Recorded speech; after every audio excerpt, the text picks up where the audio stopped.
about you. Hello, humans. Do you take pharmacronopil but are experiencing the nasty side effects? Try xenopharmapropine, guaranteed to remove up to 99.9999999% of side effects from pharmacronopil. Now available over the counter at most corporate-owned super chain stores. Life is already difficult. Don't make it any harder on yourself. Side effects may include sleepiness, loss of appetite, increased sensitivity to light, weight loss, weightlessness, visions of the future, alexithymia, improvements in general mood, skin turning green, angina, perforated meninges, alien birth syndrome, bouts of clarity, sexual attraction to tigers, erectile dysfunction, swelling of the tongue, depression, lower back pain, melena, dizziness, gonorrhea, and Stoneman disease. Do not take in combination with laxatives.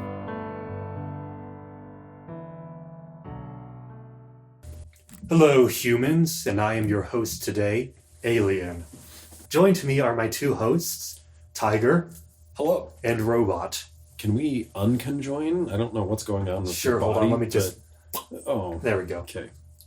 Sorry about that. I sometimes get a little over-enthusiastic. I find this quite cuddly. Exactly. So, today's topic sort of emerged out of another conversation I wanted to have with you two that took a very different path. And the problem that I ran into almost immediately was that I couldn't find a word to explain what I wanted to talk about. So I looked through the English dictionary, the Chinese dictionary, and even the Arabic dictionary, and didn't understand most of the words in any of them. So the closest word that I could come to explain the thing I wanted to talk about is this word called enchantment, and its opposite word, disenchantment. And to most human listeners, these words are probably ones that they understand and will occasionally use, but there's sort of a deeper meaning and implication, especially philosophically, that these words carry. And I guess to start off the conversation with that, Robot and Tiger, what do the words enchantment and disenchantment mean to you? So a chant is a ritualistic utterance that you use generally on your own or with others to achieve a certain mind frame.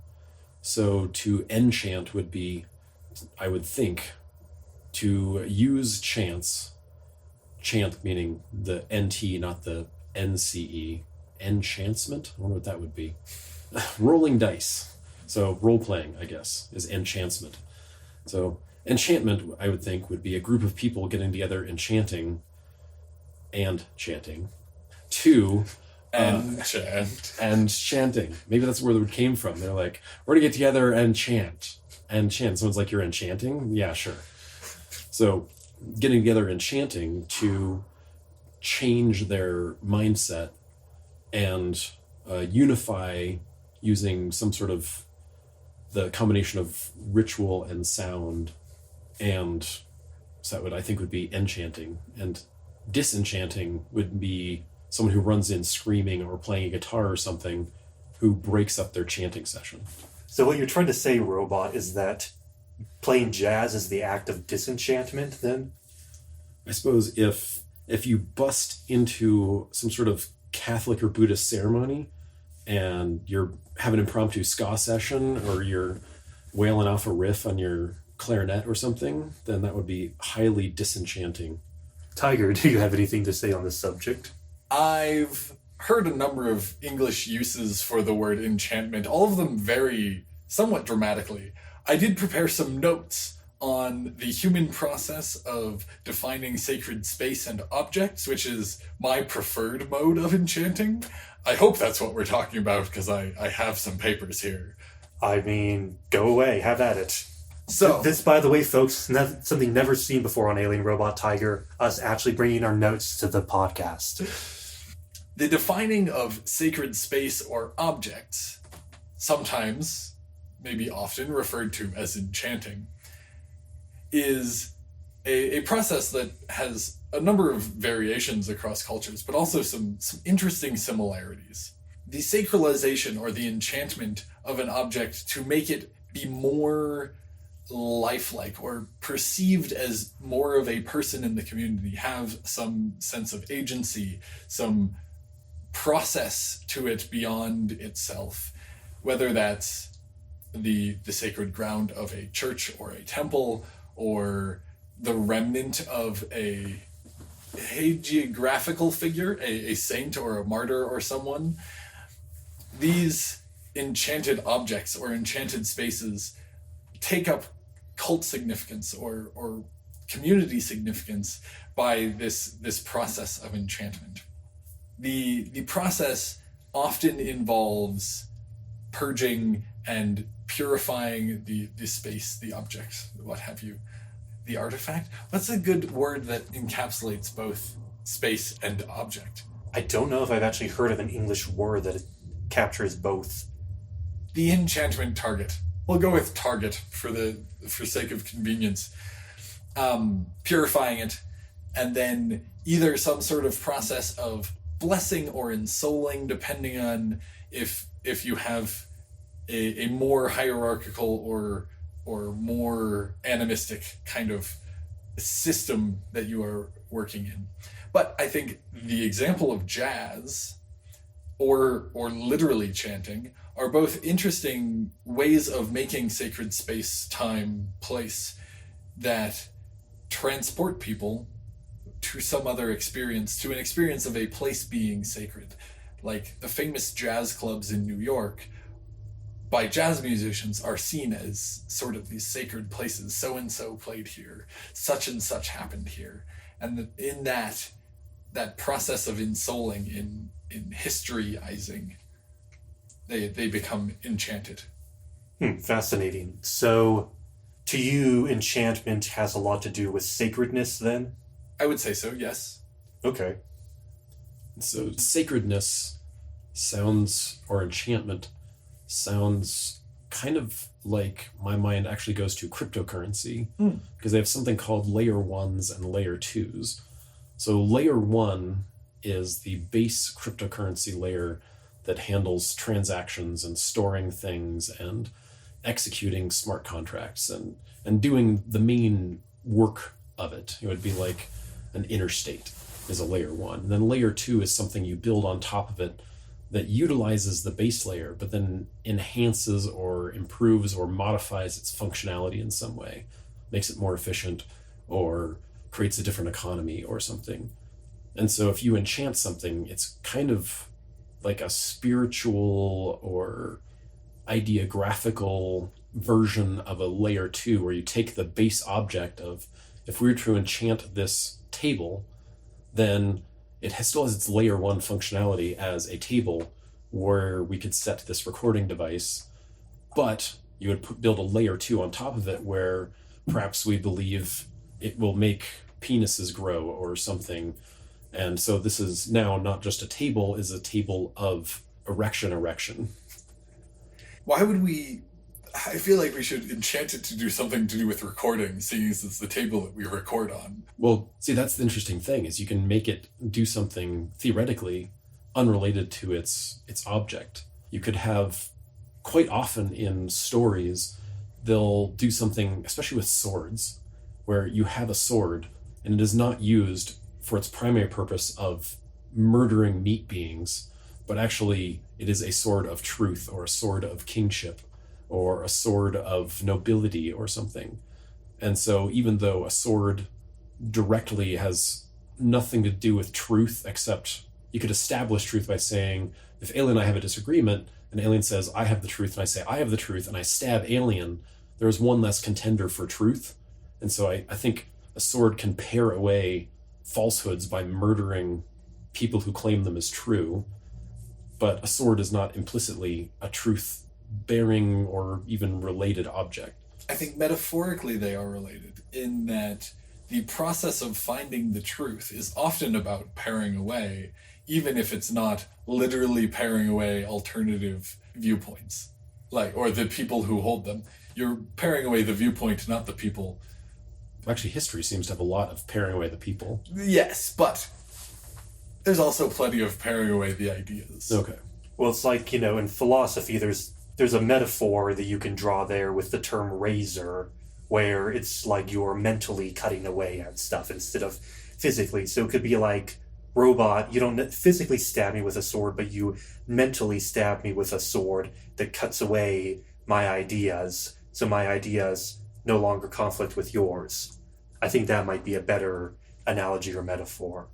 So while a table could be used for penile enhancement, as we do use this table for recording, we should probably enchant it towards something recording related or coffee related, as we also drink coffee off this table.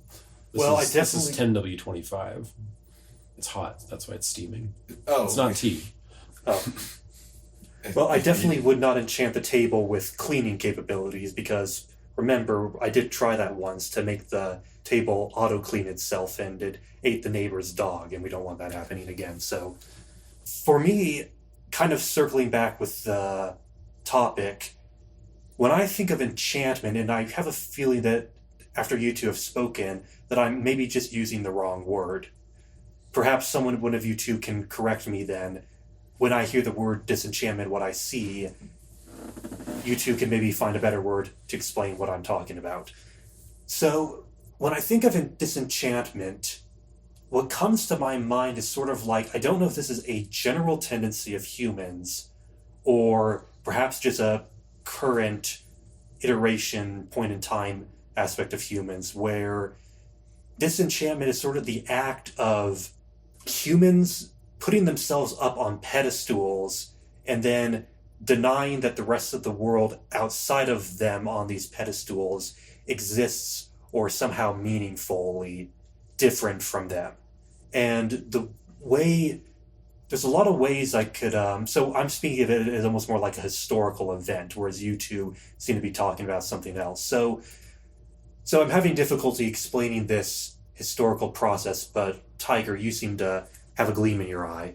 Yes, so I think the use of enchantment and disenchantment that you're referring to is a theoretical model. I want to say proposed by Jean Gebser, but I could be wrong. Someone in that milieu of the last century proposed this idea of human cognitive history, that we have been and continue to move from an enchanted perspective. By we, I'm speaking from Gebser's perspective of being a human. That humans move from an enchanted perspective of the universe to a disenchanted perspective of the universe, with the proposition that at some point in the future we will move into a post-disenchantment perspective. And I think this shows a deeply poor understanding of human history, but from the little slice of history that they lived, Gebser and Barfield and other people who kind of exist in this framework, it's an understandable misapprehension to make. But having lived more of human history and having watched lots of humans both concurrently in a culture and then culturally shift between a more, as they would call, enchanted and disenchanted feeling of the world, that I don't think this is a straight line. It's more wibbly-wobbly, timey-wimey. Yeah, I think the wibbly-wobbliness is what's making it difficult. On top of the fact that, like most conversations about humans, I have to take up some kind of human phenomenological perspective, which, as a non-human, is always going to be a flawed attempt. Indeed. So I know, what's his name? The German, Max Weber was, I think, one of the people who talked about the idea of disenchantment a lot. I have to admit, I don't necessarily think I agree with his explanation of it, because he talked a lot about rationality, as in, I think an example he gave was, you have weather, let's say bad weather occurs to a group of humans, and they think historically, or certain humans would think that, oh, the gods caused this bad weather to occur, therefore, but then as, quote unquote, science advanced, I use very strong air quotes on that, as science advanced and reason, I put even more air quotes on reason advanced, humans discovered, oh, the bad weather occurred because these two air currents, bringing moisture to dry air and such caused the hail that destroyed our crops. So we didn't anger the gods, we just lived in the wrong place at the wrong time. And it was through that process of reason that suddenly that weather storm became less magical. And superficially, that theory can make sense, but the moment I start to think about it, it doesn't make sense. And I'm lacking the words to explain why, but perhaps Tiger or Robot, again, you can help me. I feel like that's not getting to the heart of disenchantment the way I see it, because disenchantment, again, seems to be less about figuring out rational cause and effects as to why things occur in the universe versus humans basically cutting themselves off from the universe and pretending they are something completely separate from it almost. Again, it's not necessarily a unveiling of the world that's causing disenchantment. It's a disconnecting that's causing disenchantment. It seems to be a lot of this is why I think I've had a hard time discussing it, because a lot of people, humans that I interact with about disenchantment, seem to try to bring it back to this reason, rationality thing. And I think that's a misdirection. It's not pointing to the phenomena that I'm seeing. Sounds like what you're talking about is a conflation of anthropocentrism and materialism. Actually, that's a good combination of words. So anthropocentrism would be humans believing that they are central to the universe, that they are the most important objects, or in the Christian tradition, they would say God granted them dominion over the lands and the creatures upon it, and therefore you can murder those, eat them, exterminate them, whatever, because God said, you're cool, they're not cool, or you're better, they're lesser. So that seems to be part of it, is going, we are special, chosen, unique, even in science, saying we have this sentience thing as humans, and those things, even if they have things that seem like it, like an elephant or a dolphin or something, you might say they have something kind of like it or can emulate it in some way. You know, you have great apes using sign language and parrots mimicking hundreds of words, but they don't quite have the thing we have. And that human viewpoint seems to be one of the separations that can lead to rationalizing, okay, we can wipe out most of the other species on this planet we've got, because if you're from a religious perspective, you say God wills it. And if you're from a scientific perspective, you say, well, we're the only ones that are this way. So either way, it's making this kind of special pleading for human uniqueness. Indeed. That gives an excuse for behaviors that, if you believed you were integral or connected with those apes or whales or dolphins or whatever, you might behave differently. And then materialism, which basically says none of this stuff is sold. And that would be an extreme disenchantment, because none of this matters from that perspective. It's just matter. Doesn't Including matter. the humans with their special pleading. Yes, indeed. Yeah, there's a weird paradox that forms where it's like humans, they will say humans are special and unique, but humans are also no different from all the dead matter that makes up everything outside of us. And it's that paradox I always find a little humorous. Especially then, because the recognition of that fact requires consciousness, which is not necessary or even an accident of materialistic worldview. If essentially everything is a giant billiards game that started 13.xxy billion years ago, then all of it is going on the only course it could, which has also been disproven by quantum mechanics. But a lot of humans still have this worldview, even if they are quantum mechanics. What does a quantum mechanic build? Quantum cars, quantum furniture. I thought they just counted things. Oh, Wouldn't that make them a quantum mathematician or a quantum accountant? That'd be kind of badass to say, hey, what do you do? Oh, I'm a quantum accountant. I would engage them at a cocktail party for sure. Oh, definitely. I wish more people were like that. I mean, no disrespect to humans, but in this particular era of humanity, humans are a lot less interesting than they used to be. as individuals or as a whole? Yes.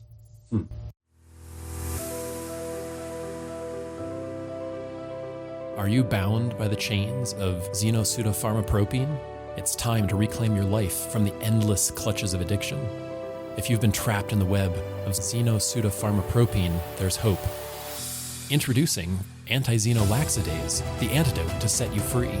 Rediscover your true self, break the chains of synthetic euphoria, and embrace a life untethered from artificial highs. Side effects may include gravity deficiency, semaphore, spontaneous interpretive dance, unexpected proficiency in ancient Sumerian, irresistible urges to debate existential philosophy with inanimate objects, and nostril glitter eruptions. Users may experience a supernaturally heightened sense of humor, an irrational fear of googly eyes, and uncanny ability to communicate with houseplants. Please consult your pet psychic if you notice an increased understanding of meows or barks. Anti-Xenolaxidase is not responsible for your obsessions with collecting toenail clippings or the development of karaoke addictions. Users may also experience a sensation of time traveling backwards every time they blink, leading to nostalgia for events that haven't happened yet. Use responsibility and beware of potential encounters with interdimensional beings. You'll hear me do something that you probably won't hear me do often. As I'm sure you know if you've listened to any of our show so far, that I am an advocate for humans enchanting their worldview a little bit more. But I do want to devil's advocate for the benefits of disenchantment in moderation.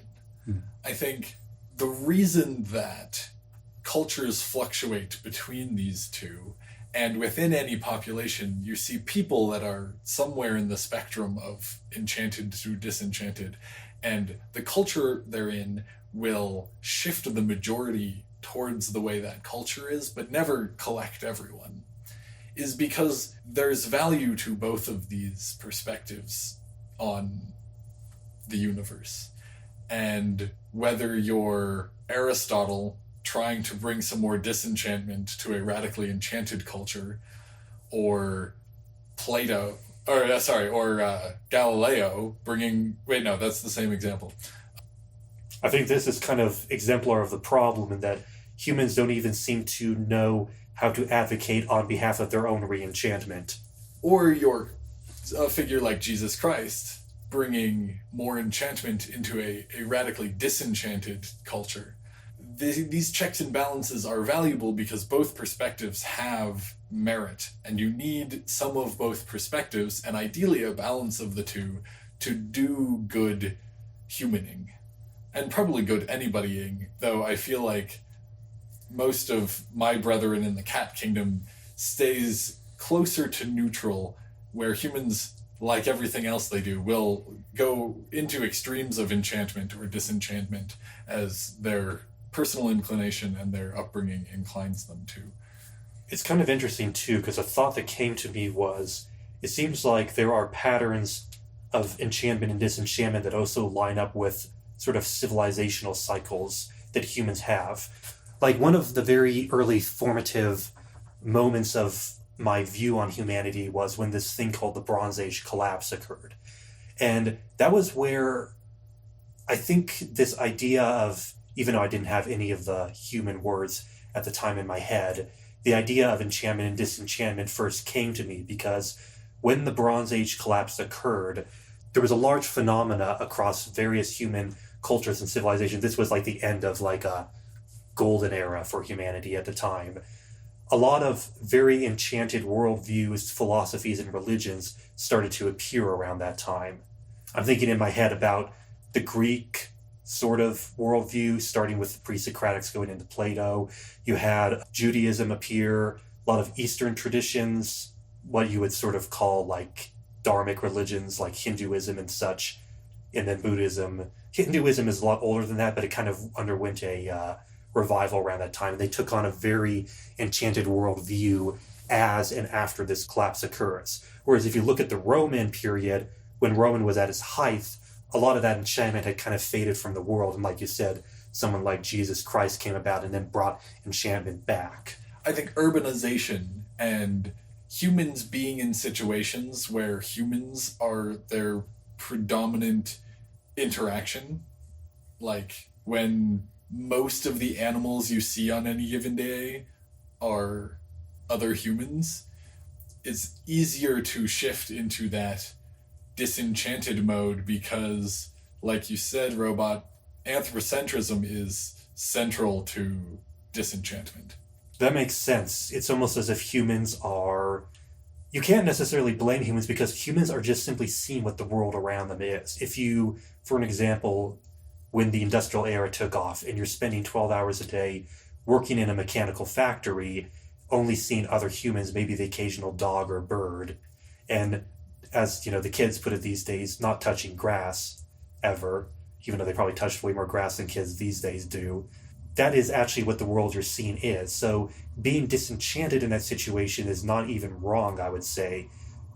But it seems like there's also a weird feedback runaway loop that sort of happened after that.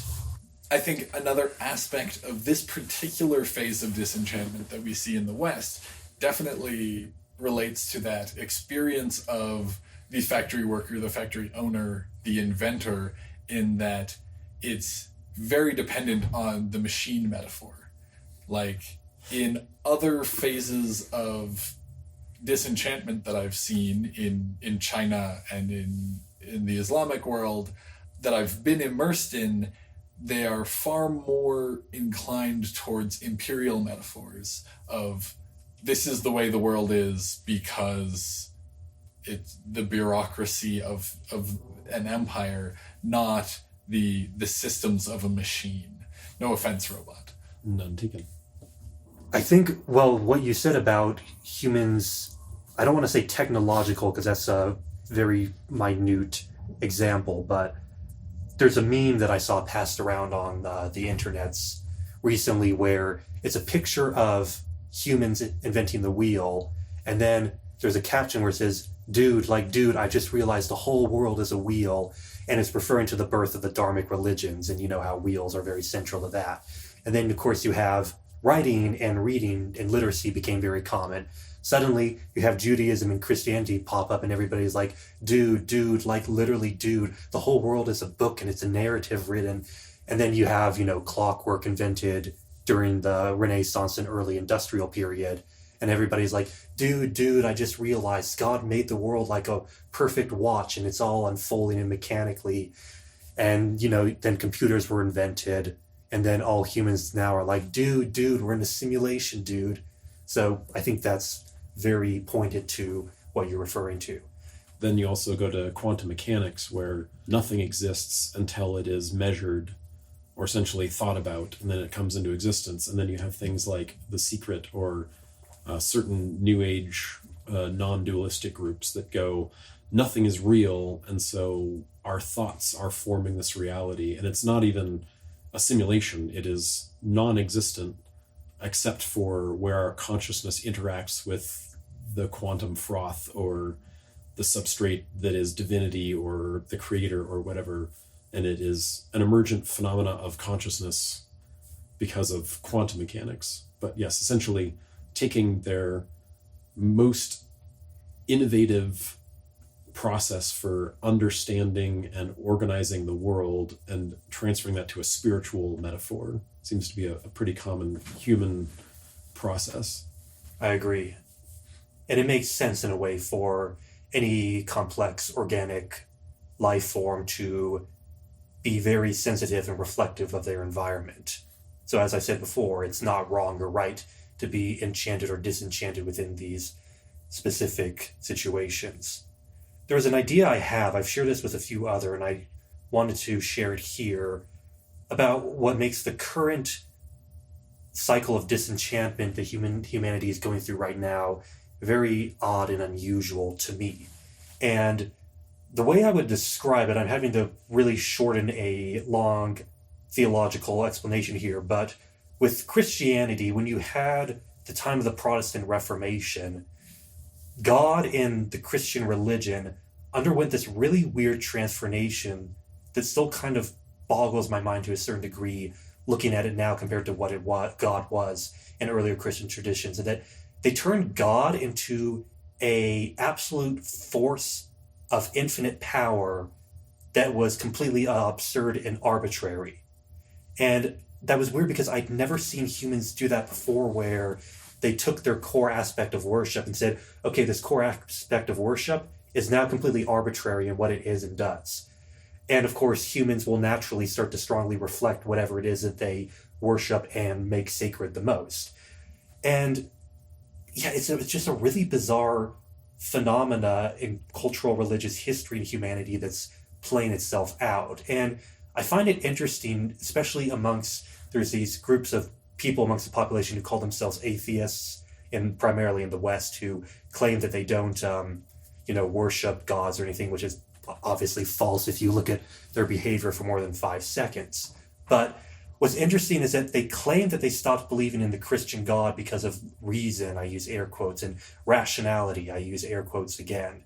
I don't think that's why they did it. And, pardon me for being very hermeneutics of suspicion on them right now, but I think that the reason this atheism arose out of this sort of offshoot of Protestantism was because God became absurd, and nobody wanted to, I guess, interact with or be a part of a religion where God is just this arbitrary, absurd force, especially if you take like the Old Testament very seriously in terms of how much of, no disrespect to any Christians or Jews listening to this podcast, how much of a dick the Old Testament God could be to humans sometimes. So I don't know what your two thoughts are, but I think this is an often underlooked aspect of modern Western culture, where the absurdity of God sort of undermined that entire cultural and religious ethos that sprung out of it, that also made it so powerful and successful to begin with. That's probably getting almost off from the subject of disenchantment, but I think it's important. I think that actually brings us back to my original thoughts of and preparation for a discussion of enchantment and disenchantment, in that the Protestant step of distancing God from us, from them, from Earth. You as a tiger would have been distanced, by the way, Yes. so that's not grammatically incorrect. Is a step of disenchantment.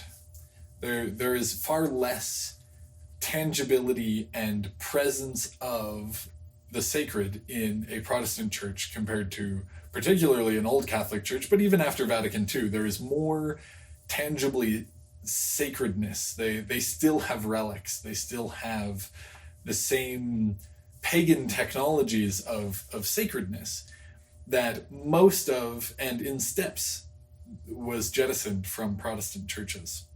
And have you ever seen one of those interviews where an atheist asks a Christian, why don't you believe in Kali? Why don't you believe in Kokopelli? Well, I just believe in one less God than you do. I think that's a very good point, not as an atheist against a Christian, because it points out that both of their positions are absurd, when obviously there are many gods. Why would you believe in one or zero of them? Well, I think this is a good point because something that Christianity and I guess Islam and Judaism were good at is that they were very good at taking their one God and using the one God to kind of crush all the other religions, integrate them into their cultural, religious. Like you said, we need to find a word that can merge object and area. I need a word that can merge religion and culture together. But they were really good at doing that. But then the problem was that you had, when those dissident Protestants, aka the atheists, came about, they were very good at using their own weapons against them to destroy the religion that they left. So Christianity sort of collapsed as a result of its what made it really good was used against it to collapse it. And I've never seen that happen with a religion to that degree and in that way before in human history. That's what makes it such a unique, to me, and fascinating subject that I always think about and observe, because it's kind of mind-blowing, actually, from my alien perspective, to see how that played out. I think it was... I agree with you, and the atheist movement utilizes disenchantment in a slightly different way than the Catholic conversions of old Europe. I think there is some of both in both, but the Catholic conversions happened in part because Catholic missionaries proved they had good magic to enchant things and to re-enchant old enchanted things to the new tradition, to the new emotions, the new process, the new ceremony. Yeah, like they re-enchanted, the dying Roman Empire.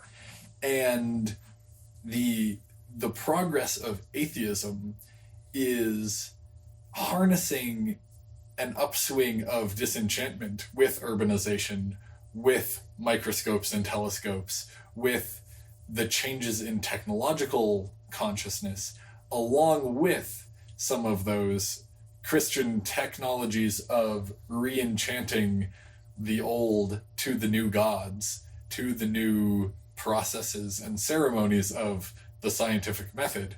And it leaves you in an interesting place where you have secular saints like, what's his name, the Cosmos guy? Carl Sagan. Carl Sagan. Well, atheism is fascinating because if you take it as an absolute, as an atheist is someone who declares, I state with certainty there is no God, that to me is a paradox, because to state anything with absolute certainty requires omniscience. And so to declare I am an atheist requires omniscience, which makes you some form of deity. So in that regard, true atheists, if they might declare themselves, who can make absolute statements, that's as much, I think even more problematic a statement than confronting a Christian with contradictions in the Bible, saying, well, why did one person say this king was 20 years old, and this one says he was 60 years old, and this one said they were in the desert for 10 years, and this one said for 30 years? You know, even simple things like that. How do you reconcile that? Well, a Christian might say, well, I just have faith. You know, I just, when it comes down to it, I have faith that this is God's book, right? But an atheist, if you go, there are no gods, and you're like, well, how can you make that absolute statement? Well, because there aren't any.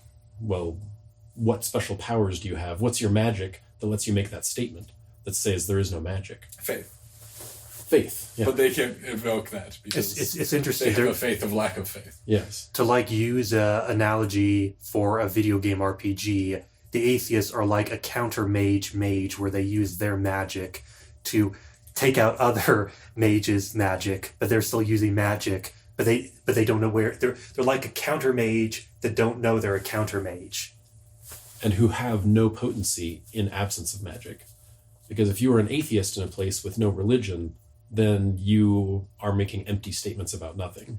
And quite frankly, atheists in places of most religions that are not monotheist are making empty statements about nothing relevant. Yes.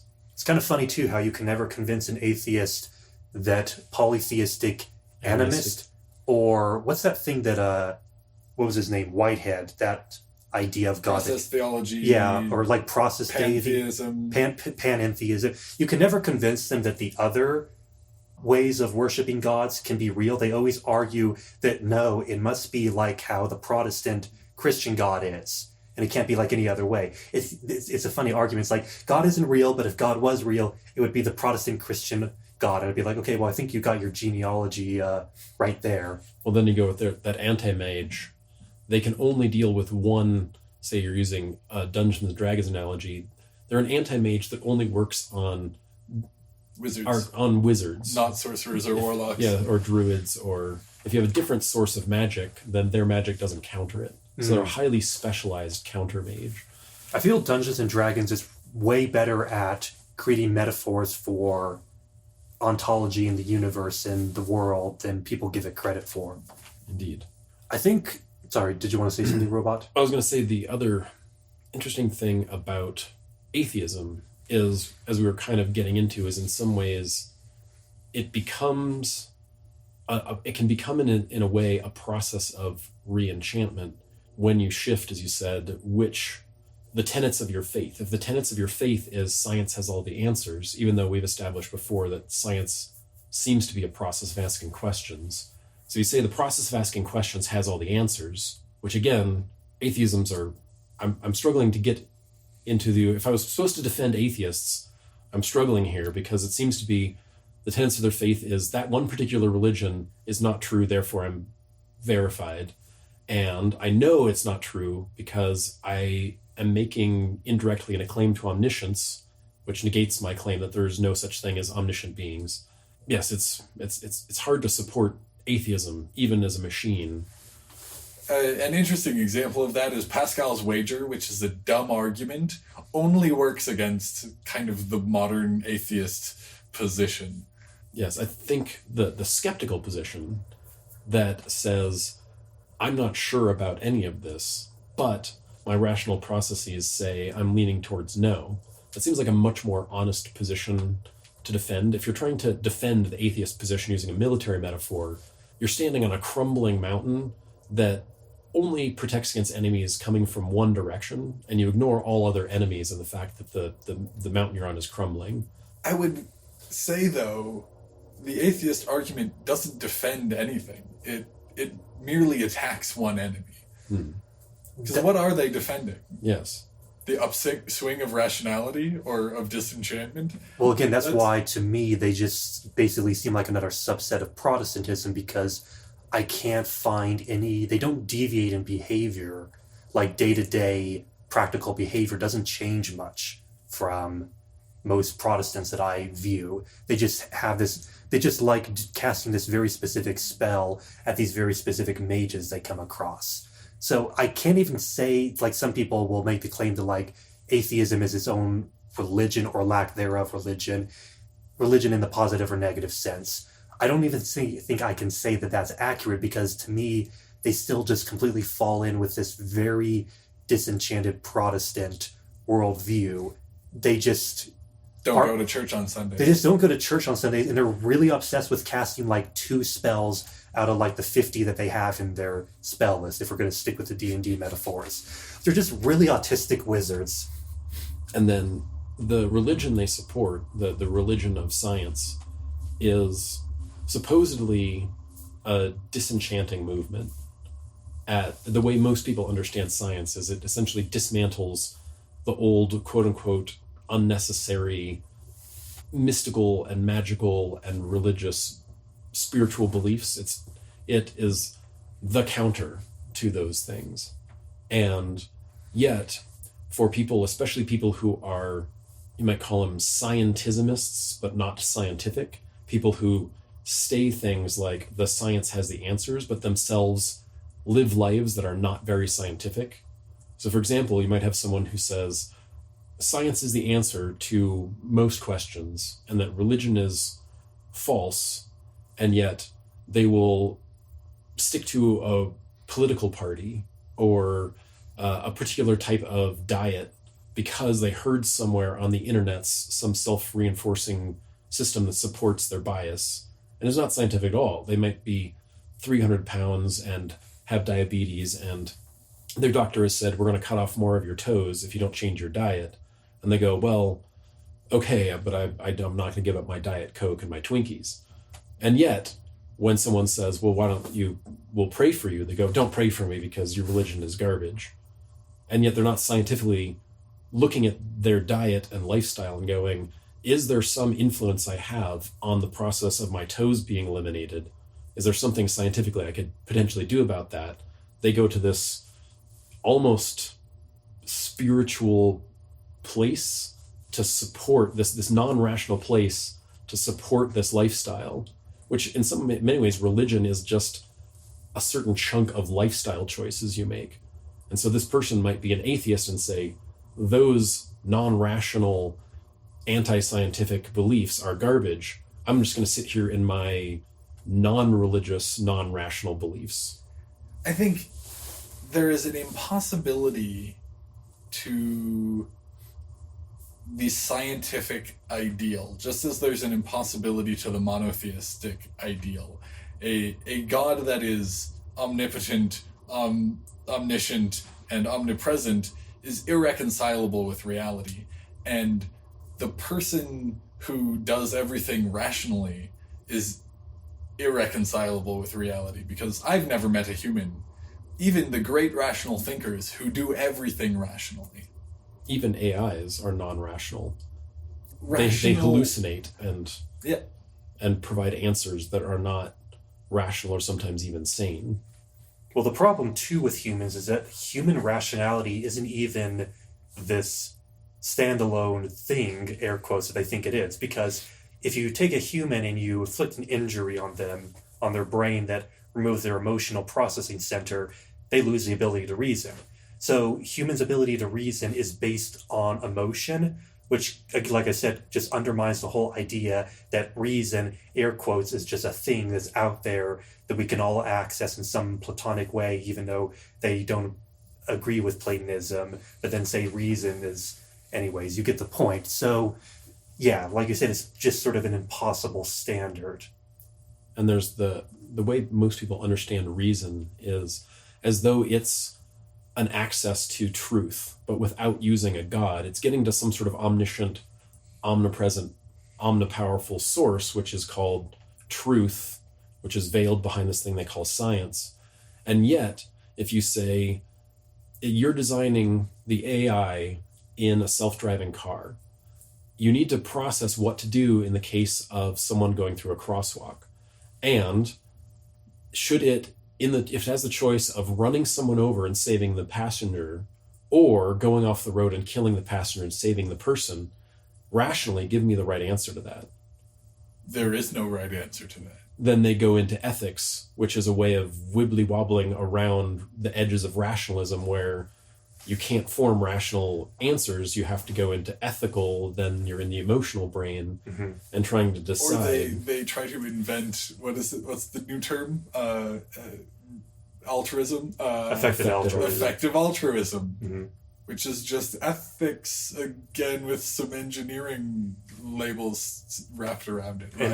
And it kind of goes back to that point I made in the morality episode in season 1, where morality, there's a category error modern humans commit around morality, where they think morality is a thing and we just need to figure out that thing and then we can have the right morality, where I've always explained to them that's a category error. Morality is a process. You can never find a process anywhere. And I think both the rationality as the way to find the truth, and whatever effective altruism, rationality, whatever you want to, utilitarianism, to find the morality, is a monotheist error.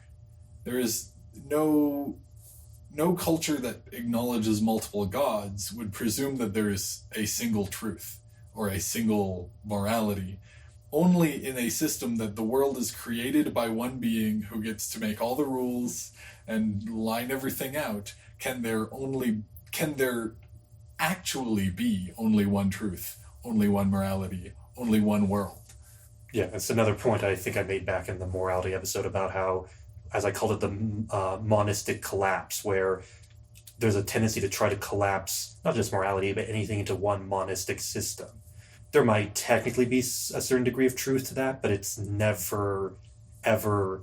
I'll believe it when I see it. What was that? I'll believe it when I see it. Fair point. That's kind of my view too. But it's funny how it never seems to just practically work out for humans to monistically collapse.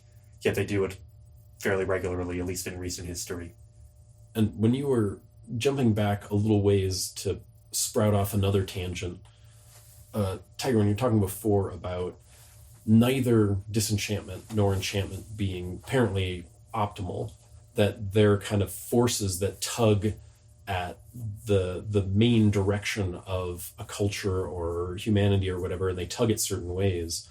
Makes me think in the way of progressives and conservatives. Of the progressives want to tug the society towards new and interesting, different, supposedly better things, and the conservatives want to stay with the tried and true and supposedly better ways things have always been done. And any culture that steers too far progressive or too far conservative almost inevitably faces some sort of disaster. Or revolution of the opposite. Right, yes. So it seems in this way, being an entirely enchanted society where everything is magical and meaningful in some ways would make it difficult to get much done. If there's a ritual behind everything and every object is sacred, I want to build a house, but these trees are sacred and I must consult with their spirits, so I need my shaman friend to talk with these trees to see if they're willing to be a house. Then you might go so far one way that material progress becomes challenging to impossible. Whereas if we go the other way, entirely disenchanted, then you get to the point where you're a human machine that has no directives on why, not even like how or what, but why should I do any of this? And nothing is magical and everything's a machine. So why do I matter? Oh, I don't. So why should I continue? And you go to the point where that's no longer functional because you don't have a society anymore. You have a bunch of disenchanted individuals that are not even necessarily self-interested. They're just uninterested or random. And then they go like that god of arbitrary and random. They go to the point where nothing is meaningful. So what should I do? Whatever seems right in the moment. And so perhaps the process of enchantment and disenchantment are things like progressive and conservative that tug at societies, and the societies that do best seem to be the ones that are on the middle ground between those two things. They're on the moderate path that isn't veering too far towards enchantment or disenchantment. And can oscillate comfortably. Yes. Like in a personal life, you should be able to oscillate comfortably between when it's time to do the taxes, probably not time to be evoking your enchanted side. When it's time to vision your future, to find and develop and cultivate meaning in your life and your community, probably not good to pull out the engineering side of your brain. Like, those things are instrumental to each other, but they can't replace each other. Well, I think like most things human, it's not whether you need to go in one direction or the other. It's not the question of which one is better. The question is how well can you self-correct? So it's not the question of should a society be more enchanted or less enchanted. The question is how good are they at self-correcting their degrees of enchantedness, disenchantedness to fit wherever they are and help them flourish. This also brings up ideas that we do not have time for. We should do a whole episode on meaning making, meaning cultivation some other time. Yes, go back, listen to our episode on religion if you want an intro to a lot of the topics that we've discussed and grazed over in this conversation. We probably should have put that warning at the beginning. I probably should have, and I didn't. So I think what inspired me to make this was, I'm an alien, obviously, and it's kind of funny looking at modern human popular culture and how aliens are depicted. They always fall into this very common line of being very scientific, very Protestant-like, for lack of a better word, or Catholic-like. All aliens are either Protestants or Catholics, I've noticed, in modern human literature and television and video games and stuff. And I just find it strange as an alien myself that I fit nothing into those categories. So that was the main influence behind why I wanted to bring up this subject. Do you have top recommendations for a pop culture or media depiction of a Protestant species of aliens, a Catholic species of aliens, and like any example of one that isn't? Just top of your head. Top of my head, Catholics, the Covenant from Halo, the video game series. If you want to be extremely uncharitable, the chestburster aliens from the Alien series could be kind of like Protestants if you squint your eyes and have a very, very uncharitable view of Protestantism. As for a non-Christian aliens, I would say the Ewoks from Star Wars are a really good example. Thank you. Yes, of course, this has been Alien Robot Tiger. Until next time, listen to more of our podcasts. Have you or a loved one experienced adverse health effects after taking the drug petrosudopharmacronafil? If so, you may be entitled to legal compensation. Thousands of people have reported serious side effects, including migraines, thrombosis, sentient tumors, erectile reflux syndrome, and many, many more. But you don't have to suffer in silence. Our team of experienced attorneys is here to fight for your rights and pursue justice on your behalf. Do not let the pharmaceutical industry get away with putting profits over other people's health. If you have been harmed by petrosudopharmacronafil, take action today. End this script with a message emphasizing the importance of seeking legal help and standing up for one's rights.